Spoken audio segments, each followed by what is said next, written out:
The purpose of this podcast is to educate and inform. It is no substitute for professional care by your doctor or your qualified healthcare professional. Never disregard or delay professional medical advice because of something you've heard on this podcast or in any linked material. Guests who speak on this podcast express their own opinions, experience, and conclusions. Dr. Shirley neither endorses nor opposes any particular opinion discussed on this podcast. The views expressed on this podcast have no relation to those of any academic, hospital, practice, institution, or other entity with which Dr. Shirley may be affiliated. Welcome to Forever Fab, the podcast on fashion, the art of living, and all things beauty. This podcast is curated by Dr. Shirley Bre, MD, as the definitive source of holistic wellness through beauty.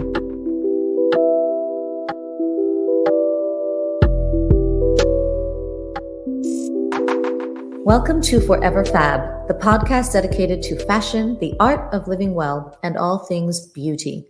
And welcome to another fabulous episode of MDTV on the Forever Fab podcast, a series highlighting the experts who keep you healthy, beautiful, happy, and of course, fabulous.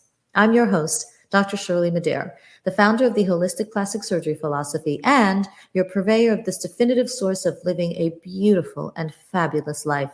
In this podcast, I like to have intelligent and fun discussions around some of the things that I personally love and that move me with joy, namely fashion, art, wellness, and the many faces of beauty.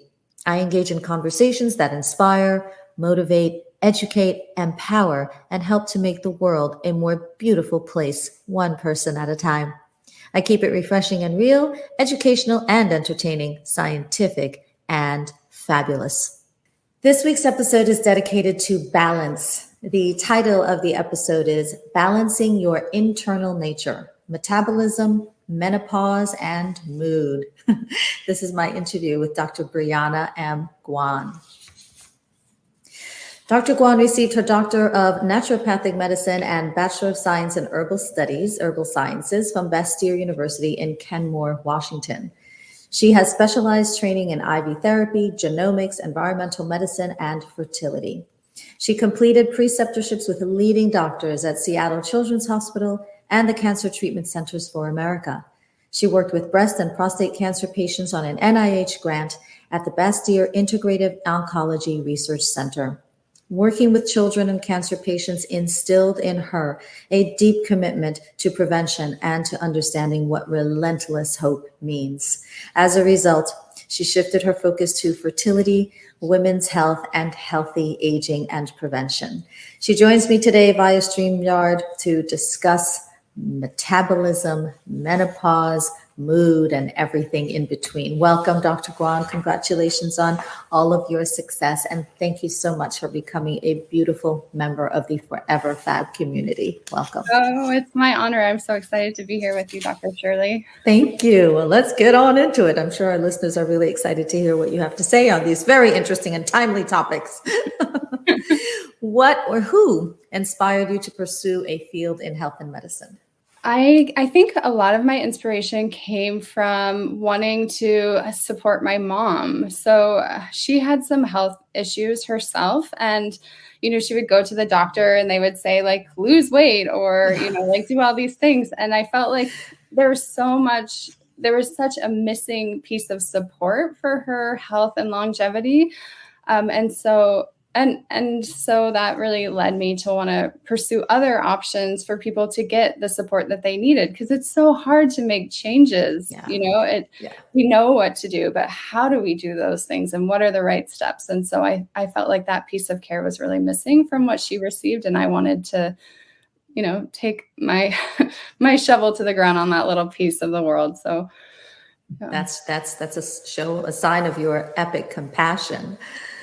And who had the most impactful influence on how you define health and wellness? I know you were inspired by your mom to find the missing link and find the connection between health and wellness. Mm-hmm. But other than your mom, was there someone else who was instrumental in helping you to define the difference, if you think there is one, between health and wellness? Yeah, I think it was started out with athleticism. So I remember my mom and I were one summer working at a coffee shop for one of her friends. They were out of town, so we were taking care of their coffee shop, and we started watching the Iron Man. It was summer. And I was so inspired. I had just started to get into fitness, and I saw these, older people, pushing themselves to these limits and these extreme athletes. And I had also started running at that time, and I felt these new levels of joy and happiness in my life from exercise. Yeah. And those athletes, I think it really started with athleticism for me personally. But there have been so many instrumental people through my career. The founder of my school, Dr. Joseph Pizzorno, has really been a big leader. He started Bastyr University and has always been really on the cutting edge of medicine. So that is one of the, one of the people that I really look up to in terms of my profession and my career.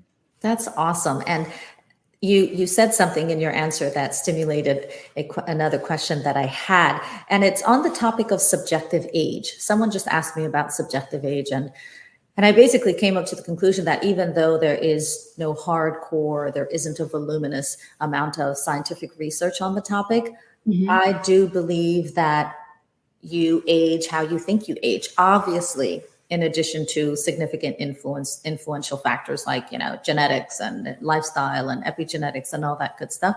But I do think there's something subjective about how you perceive how you're aging.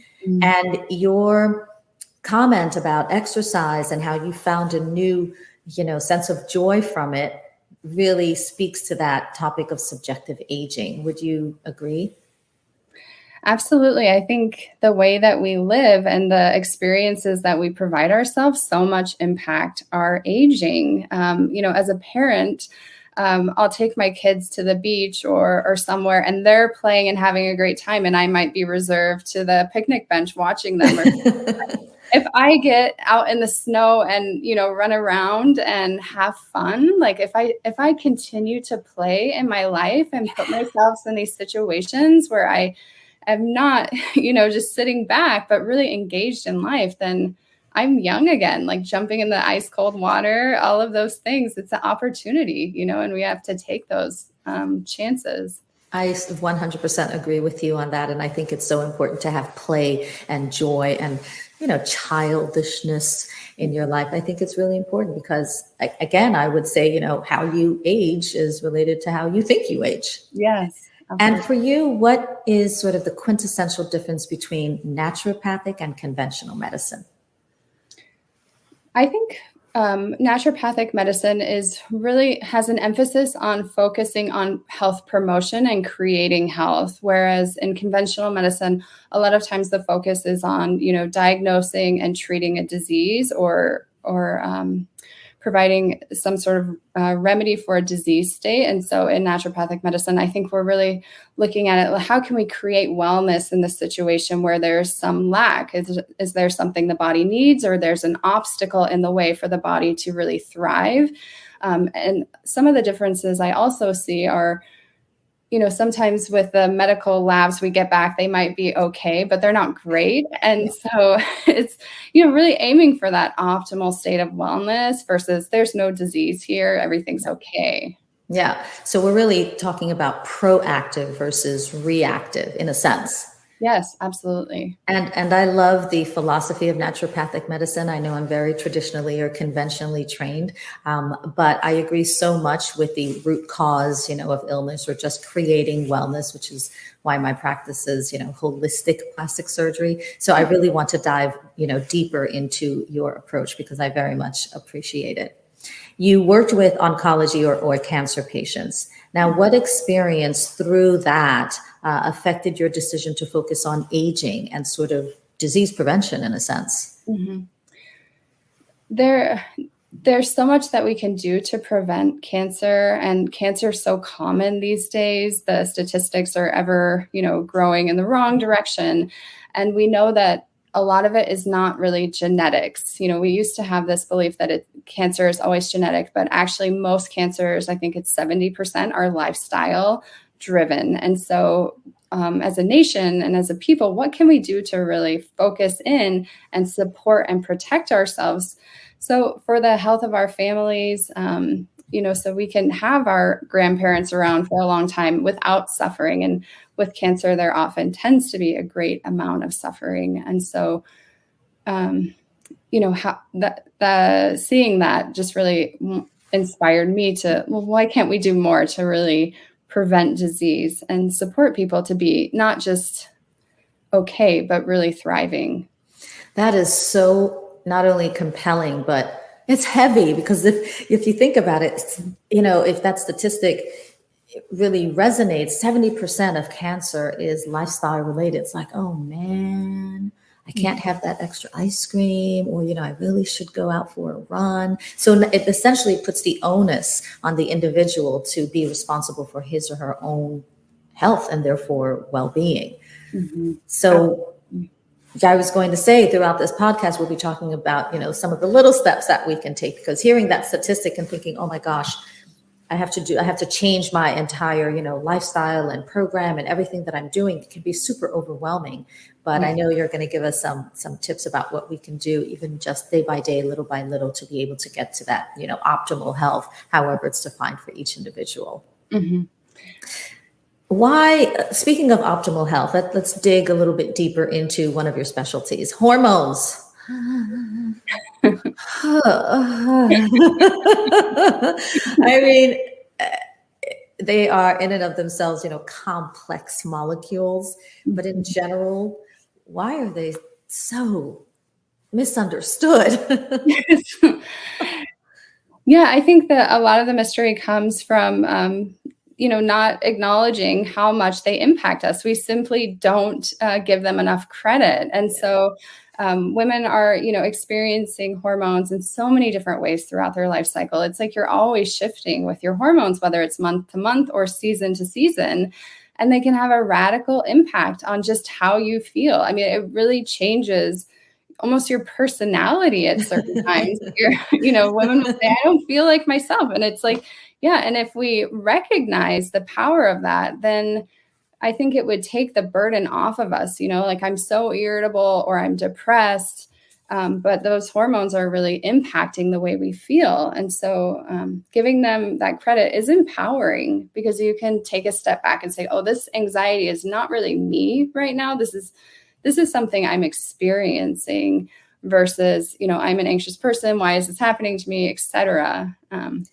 I love that you alluded to the word power and empowerment, because I do think that the changes, right, that all humans experience throughout our lifetimes sometimes are perceived in a negative light, whereas in my opinion, and clearly in yours, that actually can be empowering and something that we as as all individuals should embrace. So getting back to hormones and, expanding upon it a little bit, do you believe there's a relationship between hormones and the gut microbiome? Yeah, absolutely. So we know that the gut microbiome is involved with the metabolism of hormones. And I think that's one of the most important things. So in terms of detoxification, if your bowel health is not optimal, you might not detoxify your hormones well. You might recirculate hormones that your body was trying to get out of your system back into circulation, which is, usually estrogens, which we want to be sending out of the body. And so there's so much interplay between hormones. Not only that, but inflammation in the gut, the gut lining, all of those pieces are going to impact our stress hormones. And so then that impacts our sex hormones. So it's all very much related. And so I think if we don't address gut health issues when a woman is having skin issues or perimenopause, we're really missing a big part of the picture. Yeah, I would agree 100%. So what would you say are the top 3 culprits for premature aging or living in a state of, dis-ease, not necessarily disease, but living in a state of not feeling your optimal best? So it's a 2-part question. What are the top 3 culprits is part A, and part B, what would be a simple everyday thing that we can do to address each of those culprits? fun question. So the first one I would say, especially with modern life, is blood sugar irregularities. So if you have fruit out and it's, turning brown, it's oxidation, right? And so we have oxidative stress and inflammation when our blood sugar is high. And I don't think we realize as a society how much our blood sugar variability impacts us. And even if our blood sugar levels are normal, we're still rising up into levels where it's less than optimal for our health. And so you create inflammation, oxidative stress, and that is a big stressor on your system. We're not designed to be just sitting around at our desks with our blood sugars up into the 160s. So to manage that, what I would recommend is learning about your blood sugar. There are so many ways that you can do that. And then really controlling your carbohydrate intake. Oh, those nasty carbs. I recommend to, avoid snacking, try to keep your, food within your meals, because if you're grazing all day, your blood sugar is going to be going up and down. And starting breakfast with proteins, those are some of my, my clients will say, I wasn't even hungry at lunch, or I wasn't bloated all day, when I wasn't having, bananas and peanut butter for breakfast or something like that. The second piece would be stress. You are not lying, sis. It's so huge, Ginormous. It's so big for us. And I think if we can address stress, it's going to significantly impact our sense of wellness and longevity. And one of the things that I've been thinking about is I have a 1-year-old, and when I was giving birth, they always say to relax into the pain, right? Relax. That's like the message of birth, relax into it. And I think we forget about that with our stress. It's like, oh, I'm stressed right now. I want to, medicate or take something or do something. Or buy something. Yeah. How can we release into it? Just soften, just be like, okay, I'm stressed. This is a stressful situation, that compassion. And then knowing that it's like a wave, it's going to pass, soften into it, breathe, drink water, and feel it. The more that we feel discomfort, the more we can change and adapt and learn from it. If we're always pushing it away, there's no learning and growing. And so feeling experiences that are challenging, I think are something that we can lean into more. Yeah. Excellent. And number three, I would say toxins. We are exposed to so many toxins, everywhere. Yes. And so the air we breathe, the water we drink, food, personal care products, fragrances, all of these things. So we have to be wise about this and really eliminate exposure. So stop drinking out of plastic water bottles. Don't put your food in plastic. Try to use green products, organic foods, fresh water, clean air, all of those things. Those little exposures to chemicals, be it metals, plastics, etc., have huge rippling effects on our hormones. Mm-hmm. And so for our children, for our husbands, or, for ourselves, there's a big cumulative impact of what we're, exposing ourselves to. So I think that that's really important for, our generation as well. Excellent. Brilliant tips. Thank you so much. More tips coming in this next question. Metabolism, mood, and menopause. If you could provide one tip that we can adopt to be able to manage each one of those things. So metabolism, then mood, and then the big M, menopause. Mm-hmm. For metabolism, I would say with women, in my generation, there's always been this emphasis on being small, right? And so as in thin? Yeah, just tiny, like slender arms and all these things. And I can understand that. And we need muscle for metabolism. And so we can't be lifting 3-pound weights and expecting that to support our optimal health. And so metabolism, You have to lift heavy things. I guess I better replace those 2-pound weights with something like 10.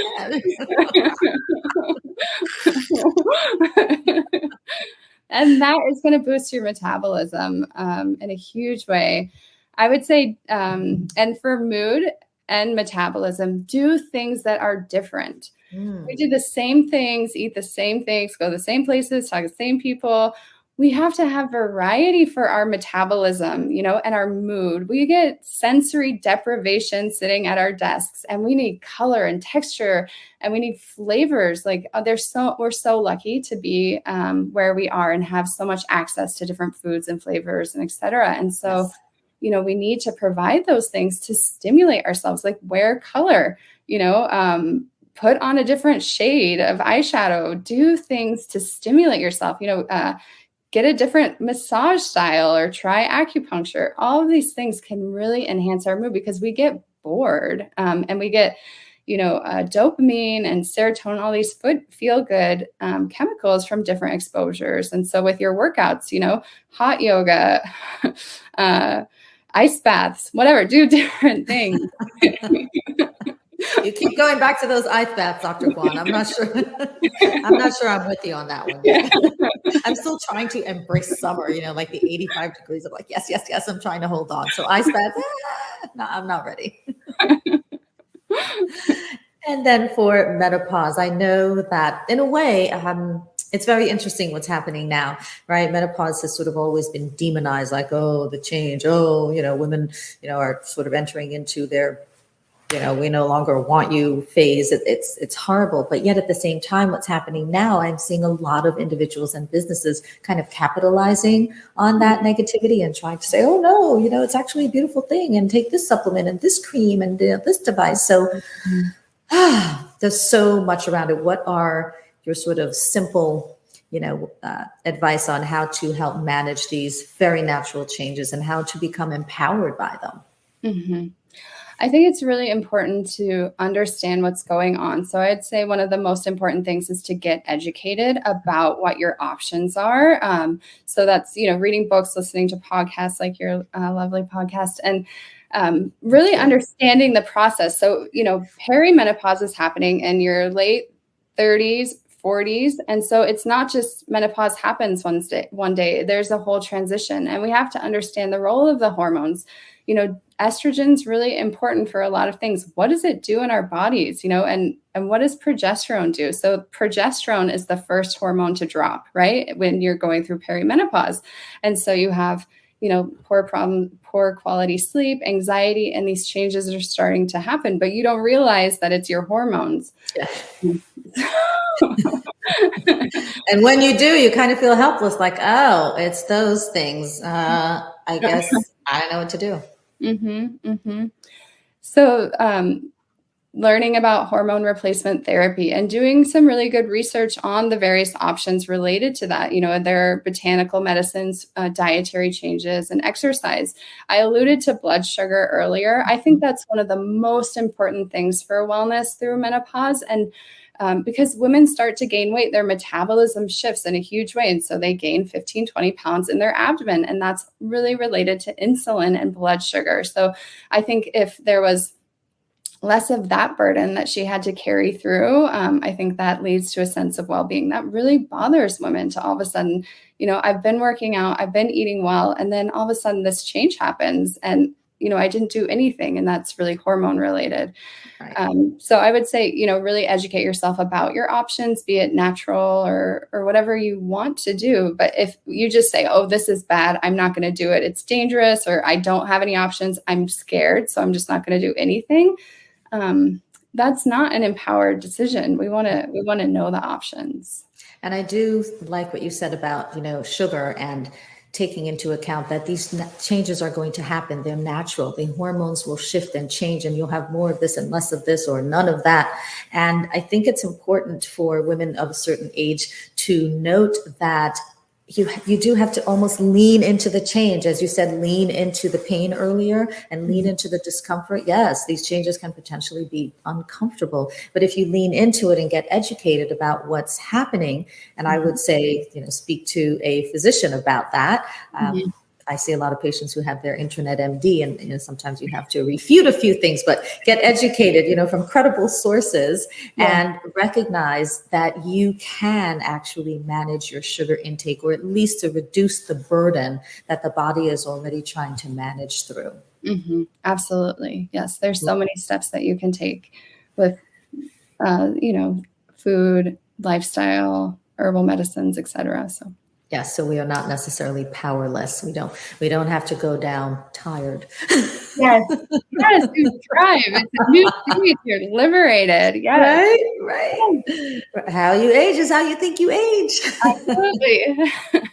Now let's talk about, we talked about diet and nutrition and some of the other things, but do you obviously are credentialed in herbal medicine or botanical medicine, and how do you incorporate that into your practice?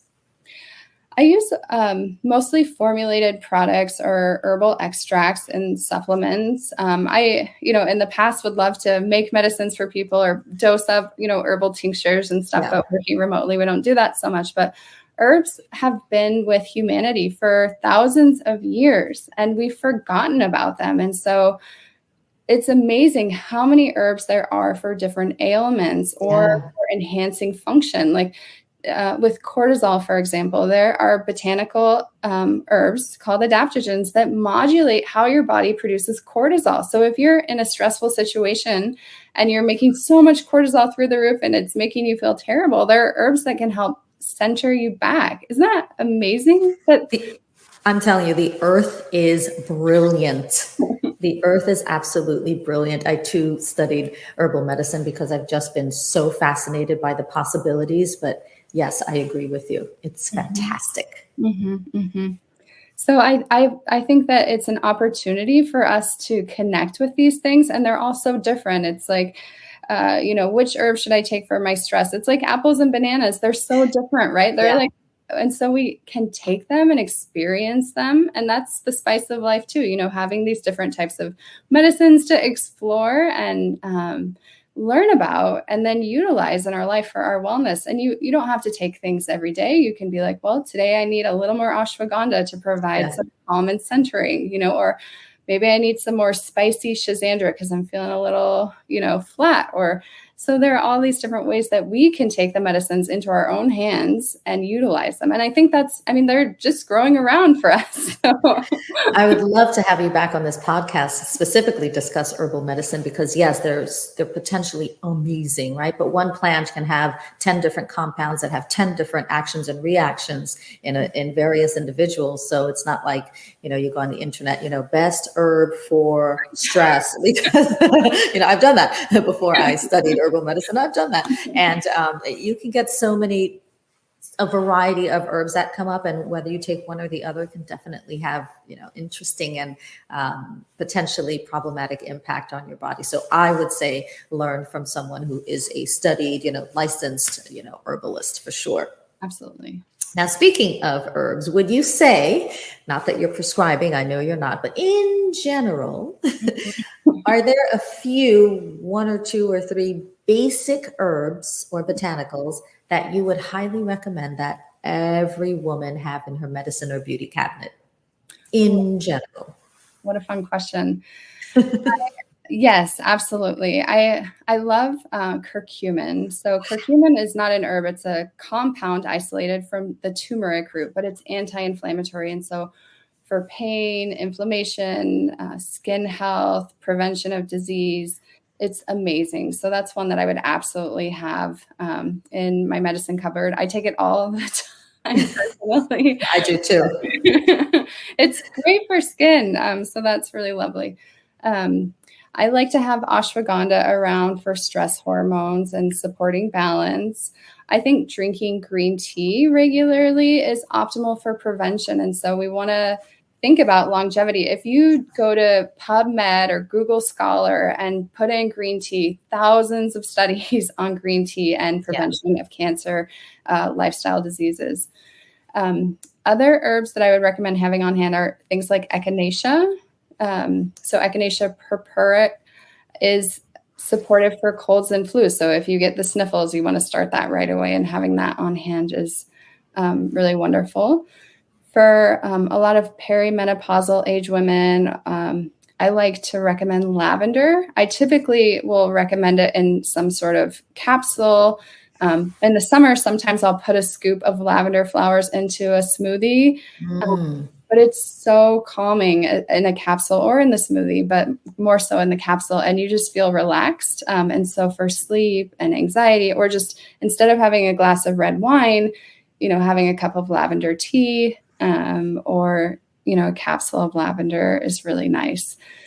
And then for my final herb, an herb that I recommend quite often is eleuthero or Siberian ginseng. Yeah. And so it's an herb that I recommend for my clients who have been experiencing long-term stress and they're depleted. So it's rich, it's nourishing, and it's going to help really build back in strength. So if a woman comes in and she's like, I'm tired, and we look at her cortisol levels and they're flatlined.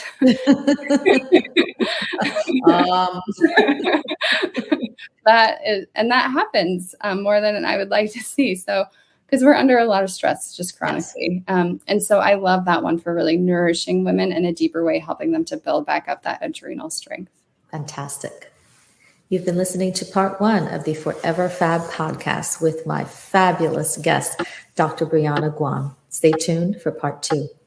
Thank you for listening to this week's episode of Forever Fab, the podcast on fashion, the art of living, and all things beauty, curated by Dr. Shirley Madeir, MD. Live beautifully and help make the world a more beautiful place.